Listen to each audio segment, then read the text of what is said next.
Tuturo ko sa inyo paano mag-reset ng check engine dito sa Mio Gravis version 2.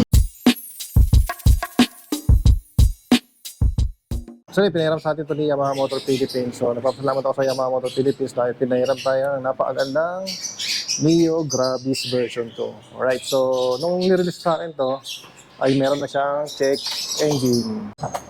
Yan. So sabi sa akin nung nag-release, nalobat lang siya. Tapos nung nilagyan na ng bagong battery, so ayan, lumabas na yung check engine. So gagawin natin ngayon, i-reset natin yan kasi wala namang problema tong unit, bagong-bago yan. Brand new, diba?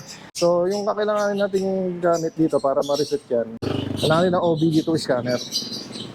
So ito yung gagamitin ko. Mayroon din mga ibang tools na pwedeng mabili online. So meron din mga Bluetooth devices na pwede mo i-connect yung smartphone mo para doon ka mag-reset sa smartphone. So this time gagamitin ko ay itong Conway KW850 na model. And of course, kailangan din natin ng adapter para makakonect tayo dito sa ECU. So yung traditional na ginagamit natin ng Yamaha is yung 3-pin.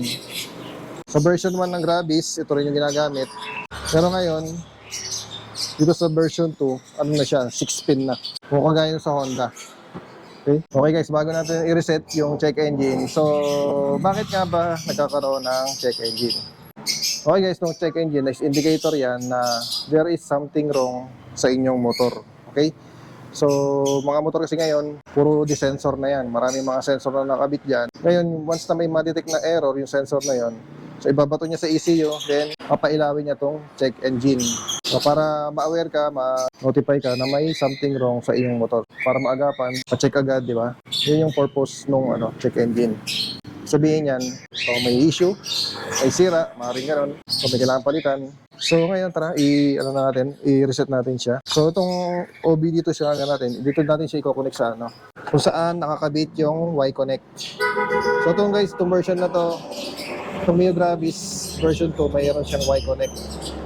So dito rin natin i-connect itong OBD2. Okay? So tanggalin lang natin to. Yan. Then connect natin itong OBD2 adapter. Okay? So connect natin. Ayan. Automatic mag-on siya. Okay, so ganito yung tsura niya. So depende sa gamit yung OBD to kasi ito Conway. Ganito yung display niya. Okay, so okay lang natin. Diagnose natin. Okay, so antayin lang natin. Kung mapapansin nyo guys, ayan, meron siyang X na nakakulay red. Permanent fault code. Okay, so okay natin. Para makita natin. Ayan guys, naka-check engine pa rin siya. So try natin basahin kung ano yung error niya. So meron siyang dalawa na fault. So number 1 is yung vehicle speed sensor. So may na-detect siya sa speed sensor pero okay naman siya, gumagana naman maayos yung nito, speed sensor. Yung pangalawa, generator control circuit. So malamang ito yung naapektuhan nung nalobat yung battery. Okay? So ngayon, erase natin yung code. Okay, so ngayon nakita nyo guys, pa yan. Check engine. So erase lang natin o reset yung codes. Okay natin. Kung tatanungin ka, clear, reset, emission, related diagnostic information. Are you sure? So, okay natin. Kasi didelete naman talaga natin yung i-reset naman talaga natin Okay, please turn on ignition on with engine off. Press enter key to continue. Okay, i-start ulit natin. Yan. Okay, so continue natin. Okay. Processing.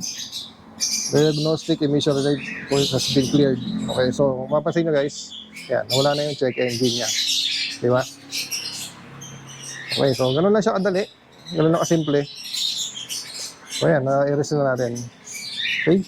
Then mapapansin nyo, wala na rin yung permanent fault code niya. So naka-green na siya. Ibig sabihin, wala nang fault code.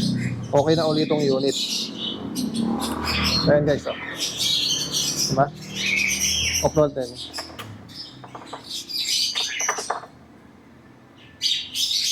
Kaya wala na, di ba?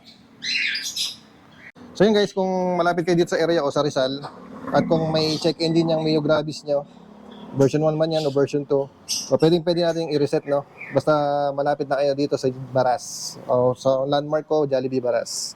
Okay, kung malapit kayo dito guys, pwede natin i-reset yan for free. Walang charge. Message nyo lang ako sa aking FB page. Motopops din yung name ng FB page ko. Schedule natin yan kung kailan kayo pwede. Basta dito lang sa area natin, malapit. Madali na naman to, simple lang naman to eh. Wala kang kailangan bayaran dito. Kasi sa iba, alam ko, may bayad to. Hindi ko lang alam magkano.